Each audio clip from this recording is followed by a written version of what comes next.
Everyone, this is Sophia Soberone with the youth program, and we have a brief parent workshop for hopefully that will help your families at this time during the pandemic. We know that a lot of families might be going through some anxiety and some stress, possibly even some grief. So this small workshop will be to just kind of offer some tips and strategies to help maintain your family's emotional health, and make sure that you're also doing some important self-care.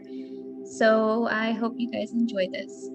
The point of this workshop will be to help reduce stigma around mental health. Will also be to provide some support for any of the families out there, getting some awareness of mental health services, and if there's any concerns that they might be experiencing during this pandemic. And also we wanted to provide you guys with culturally relevant and appropriate support strategies and services. So how can you help your child manage their feelings? There is no right or normal way your child is meant to experience their grief, and there is no right way for you to offer support. This is really important because we want our parents to know that everybody experiences grief in their own way, and to not put too much, stress on yourself as a parent. To have all the answers, because oftentimes we need to go to others for support. Meet your child in whatever they are feeling. Tell your child they will be safe, taken care of, and loved. Tell your child they are important and valued. Also, you can allow your child to lead the conversation. This often helps to, until the child's kind of prepared to come to you. Sometimes helping them lead the conversation allows you to, let them sort of tell you about sort of their everyday feelings and what they might be feeling right now, and just to kind of share more openly with you. Ask your child open-ended questions. If they're not ready to open up, ask them if you can share your feelings with them. An example of this might look like, how are you feeling today? What would you feel comfortable telling me about?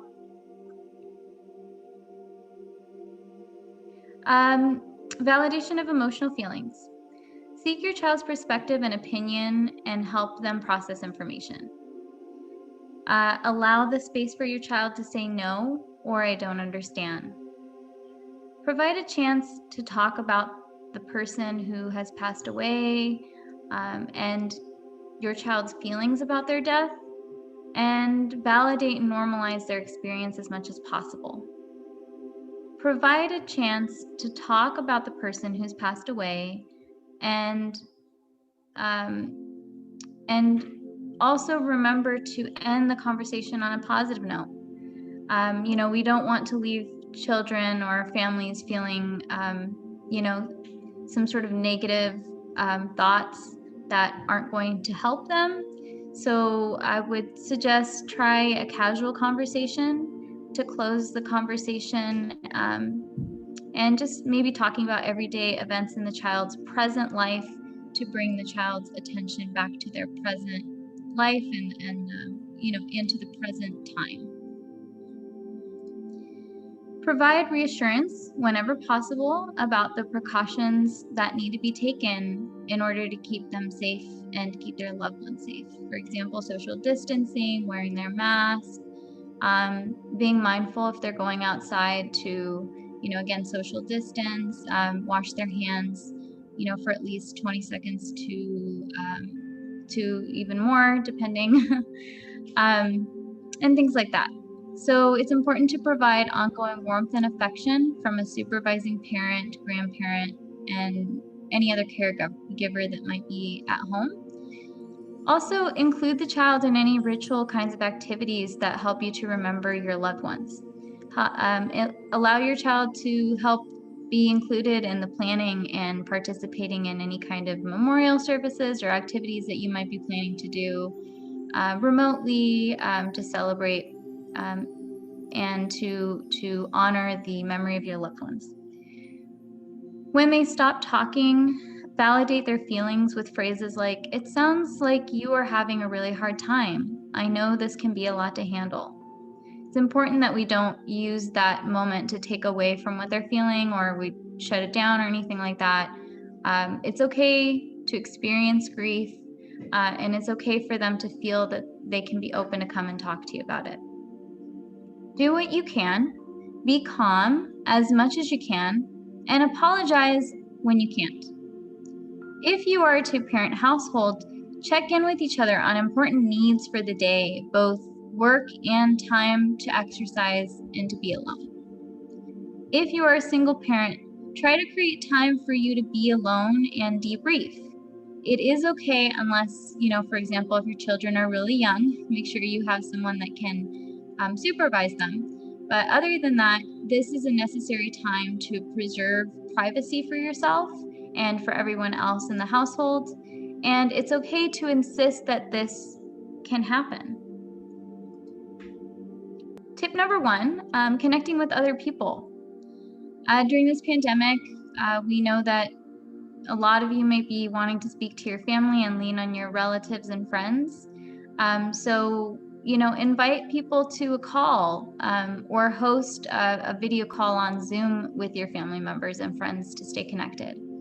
That's something that in my house we do pretty much, every week, at least with my parents and my fiance's parents. This has been really important for us to kind of be able to be there for each other and support each other through some of the stress and anxiety they might be feeling, and also just to kind of let each other know, like, hey, we're all still here, we all love you, and we can enjoy each other on Zoom even.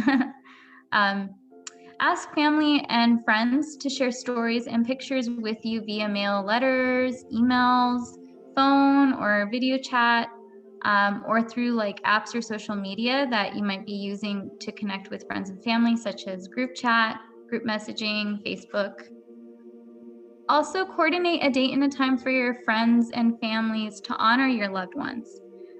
During this time, you can try to prepare a selected poem that has something to do with that special person, or maybe sharing a spiritual reading or sharing in a prayer with other people in your family or other people, other loved ones that you may want to invite. Tip number 2, create memories or rituals. So oftentimes when we do lose a loved one, or if we're not able to be next to our loved ones, developing a virtual memory book, blog, or webpage to remember your loved ones or celebrate your loved ones that you haven't been able to see in a while, and ask friends and family to contribute their own memories and stories. This could be a very beneficial strategy to honor, family and good positive memories, as well as stay engaged with family members and friends. Another thing you can do is take part in an activity, such as planting a tree or preparing a favorite meal that has significance to you and the loved one who has passed away. Tip number 3, ask help from others. It's important to seek out grief counseling or mental health services, support groups, or hotlines, especially those that can be offered over the phone or online. We ourselves at the Cambodian family have a lot of resources with this, so we can offer a lot of assistance. Seek spiritual support from faith-based organizations, including any religious leaders you have, congregations you're part of, or anything similar to that that's applicable. Seek support from others that you trust, especially community leaders and friends. So what happens when we ignore self-care and we ignore reaching out? The more stressed we are, the less we tend to prioritize our own self-care.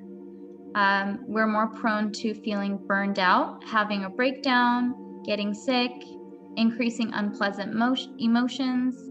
a sense of decreased hope, a decreased sense in our ability to be productive in our day-to-day life, feelings of helplessness and things like that. And also, it can lead to a feeling of wanting to give up, feeling apathetic, feeling disengaged, increasing irritability around your family and loved ones, decreased patience, frequent judgmental thoughts towards your loved ones, resentment towards your loved ones or your partner. And finally, here are some resources. So you can call Cal Optima for a variety of resources. Cal Optima Behavioral Healthline, here's the number for that. You can also call Children's Mental Health Access Coordination for more support, especially if you're experiencing or if your children are experiencing grief and maybe you don't know what to do next. Consider attending another free virtual workshop for more information. The link is included here. So maybe you can take a screenshot and type it in to Google. And lastly, for referrals or linkages to health, mental health, and social services and information on health promoting classes and activities, you can call Paulina Nieto. She is one of our youth counselors, but she also works closely with the health program through a variety of other projects. So, and one way to get a hold of her would be to call us at 714-560-3169, or you can also email Paulina directly, and this is her email. For the purposes of offering you some resources, we'll be sure to include the link in the text attached to this video. So hopefully you guys will have a chance to register for it. Should be a very good resource for getting more information and increasing your awareness. Well, I hope you guys are having a great day. And again, we love and celebrate each and every one of you. And we cannot wait to see you again soon on Zoom or chat with you on the phone. All right. Well, thank you for watching our presentation and have a great day.